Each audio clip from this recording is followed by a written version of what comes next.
estuary the world came to call San Francisco Bay is actually 3 bays and a vast inland river delta. San Francisco Bay proper is the most well-known, with its ever-spectacular dance of air, wind, and water.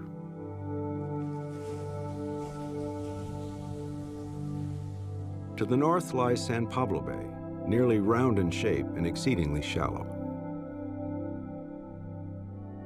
East through a second break in the coastal mountain ranges called Carquinez Strait is a 3rd bay, Suisun Bay.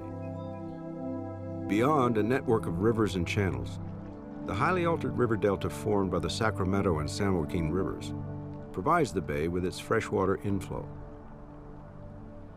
In the long history of the planet, today's San Francisco Bay is a relative newcomer. We know that there have been at least 4 bays, at least 4 times when this valley was filled with water, and there was a San Francisco Bay. And there may have been as many as 7.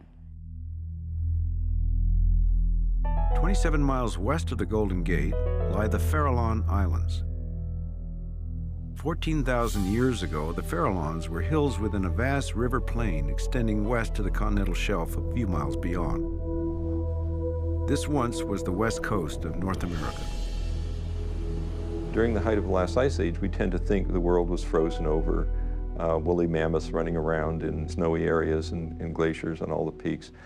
And actually, the geological and paleontological information tells us that the environment, the climate here in the San Francisco Bay region was not much different than it is today.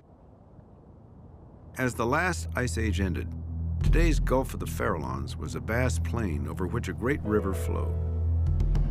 It was here that the first human inhabitants of the region likely lived, drawn by the abundant water, fish, and wildlife.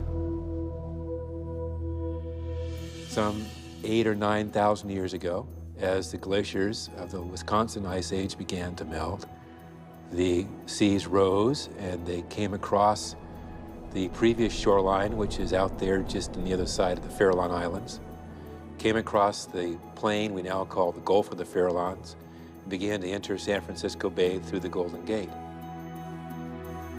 As sea level rose, the great river that flowed out through a low point in the coastal range flooded. The river canyon, now called the Golden Gate, began to take on its present form. As water continued to rise, vast river valleys inland filled as well.